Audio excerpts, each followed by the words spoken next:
Lately, madalas nananakit talaga itong sa may kanang wrist ni Pinggoy. Kaya naman, meron siyang sinubukan na electric hot compress yung atake niya. May vibration, may heating effect siya. Habang nag-unboxing pala ako dito sa labas, may dumaan na naglalako ng buko. Kaya ayan, bumili kami ng 2 pirasong malauhog na buko. And then, naglagay na nga ako ng hook dito para sa gunting at cutter. Kasi, lagi talaga nawawala yung mga cutter. And then, recently pala, meron ako natanggap na ganitong hanging plant. So, dito ko nga siya inilagay sa ating stove rack / working area ko. So, meron ako mga recent products na kailangang i-review, kailangang gawa ng content. And then, yung pinsan pala ng isa sa mga viewer natin na nasa Saudi, dinaan niya dito itong chocolate na isang bag ng chocolate at saka may tumbler pa, grabe.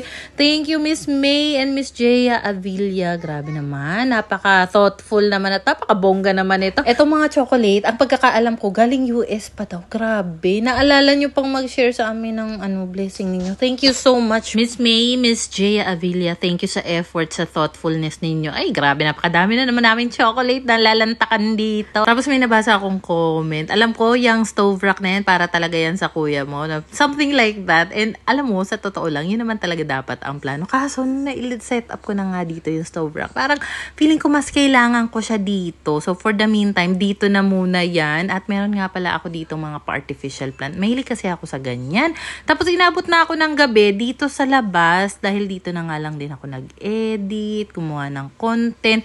So, ayan, inabot na ako ng gabi. Tapos, nag-crave ako. Meron kasi dito sa aming 4-piece snack house. Ang sarap ng pasta, ng wings nila doon, ng sandwiches. So, umorder lang kami. So, yung mga bata, sila Pinggoy, kumakain na sa loob. Pero ako, nagstay lang ako dito. Kasi, na-appreciate ko minsan yung alone time ko dito sa bahay na walang mami ng mami sa akin, walang utos ng utos sa akin.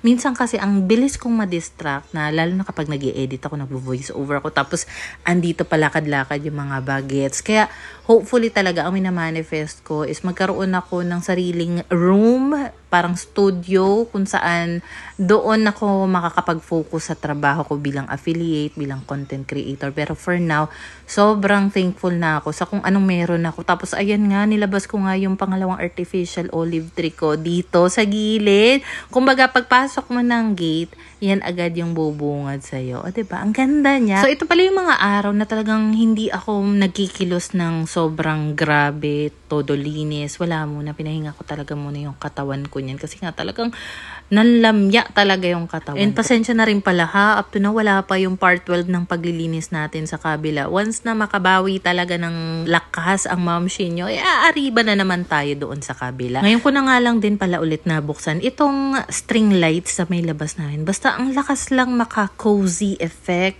habang nandun ako sa labas, tas may ganong pailaw. Pero marami kasi nagsasabi na malakas daw yun sa kuryente. Kaya bihira ko na nga lang buksan yung string lights na nasa labas namin. So ito nga pala si Pinggoy at magluluto na siya ng aming dinner at gagamitin niya na nga itong pinakabago naming induction cooker from Zolele. Pero alam nyo, most of the time talaga, ang ginagamit ni Pinggoy kapag nagluluto siya, yung gasolette namin. And siguro more than a month na yung gasolette. Hindi pa nauubos yung laman niya. As in, halos everyday ginagamit ni Pinggoy yung pagluluto. Pero dito ako na-amaze kasi ayan na, walang cut itong video na to. Nilagay ni Pinggoy yung pan, tapos inon niya to, sinet niya yung temperature sa level 10 kasi may level 10 levels yung heat kineme nitong induction cooker.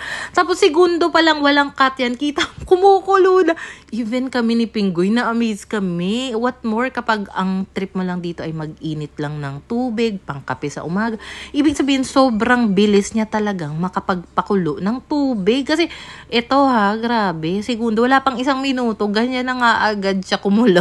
Nakakatawa. Pagdating naman sa konsumo ng kuryente, gamit itong induction cooker, nakadepende yan sa kung anong level ng heat yung gagamitin mo. Pag level 1, level 2, mas mababa yan kumpara sa level 10 kasi nasa 2,000 watts yata yun. Kaya nga, as much as possible, talagang yung gasolette ang ginagamit ni Pinggoy. So, ito kinabukasan na, kita mo naman, sinigang na nga yung kakainin ko. So, dito sa TV namin, sa may sala, nag-set up na rin kami ng app na may family cinema kasi mas marami talaga yung mga movies, K-drama, mga series dito.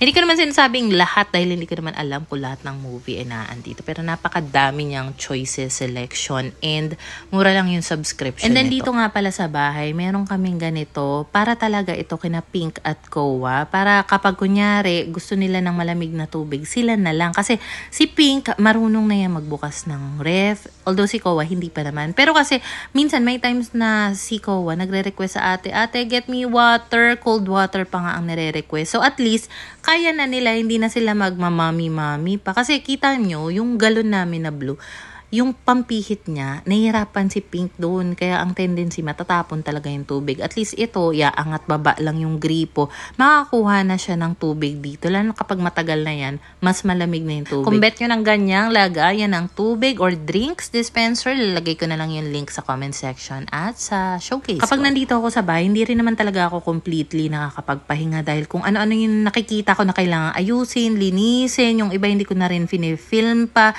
Pero eto nga yung time na naglinis naman ako ng banyo namin. And pagpasensyahan nyo na dahil etong tiles na nabasag at nalaglag, siguro mga 4 na buwan na yan. Ganyan pa rin siya. Okay lang naman, naiintindihan ko naman na hindi pa mapagawa ng landlord. Nga pala, naghahanap pala ako ng apartment para kay papa ko kasi di ba nga simula na nawala si Tita Rose. Tinatry niya namang i-overcome, mag-move on, ganyan. Pero nahihirapan siya. And gusto niya muna magpahinga sa trabaho. And gusto niya mag-stay muna malapit sa amin para nakikita niya nga palagi yung mga apo niya dito. So, naghahanap ako ng apartment.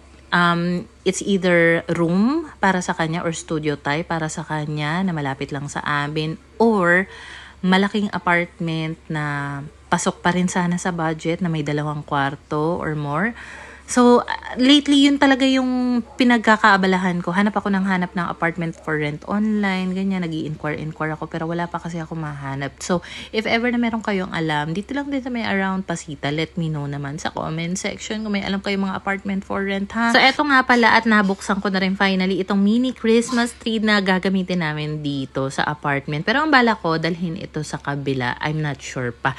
Pero nakyutan kasi ako sa kanya. At saka gusto ko na rin kahit paano meron ng spirit of Christmas dito sa bahay. Sana, nang hindi naman nakaka-consume ng malaking space. Kasi sa isang box nga, full set na yan. Kasama yung mga ornaments. Tapos, ang maganda pa dyan, pagtapos na yung Christmas season, madali lang din siyang iligpit dahil maliit nga lang. O, diba? So, kung bet nyo ng ganyang mini Christmas tree, alam nyo na. So, eto nga pala, nag-book ulit ako ng Grab para madala nga namin itong mga gamit na bibit-bitin para sa kabila. So, as you can see, kasama pa rin dyan yung Astron namin na stand fan kasi mag-overnight kami dun sa kabila. So gusto namin, meron kaming electric fan na magagamit sa sala. Nagpunta rin pala ako ng Japan Home Center. Galing na kami kanina sa DIY hardware at saka sa Mr. DIY kasi nagka-canvas nga ako ng organizer na pwede sa cabinet. Sinukat-sukat ko na kasi yung loob ng shelves sa cabinet, kung ano ba yung pwedeng organizer na pwedeng ang maganda lang din dito sa Japan Home Center kasi may mga sticker na yan, naka-indicate na kung ano yung dimension nga ng mga organizers nila. And ang alam ko, kapag walang price tag, yung mga items sa Japan Home Center, automatic 88 siya.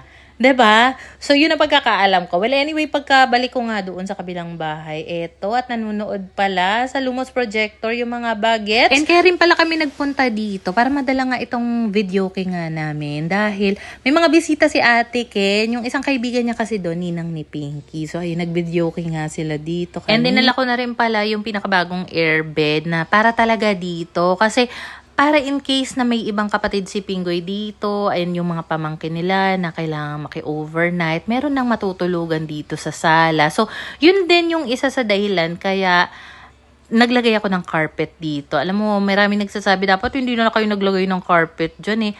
Una sa lahat, meron naman kasing spot cleaner na intended para dito.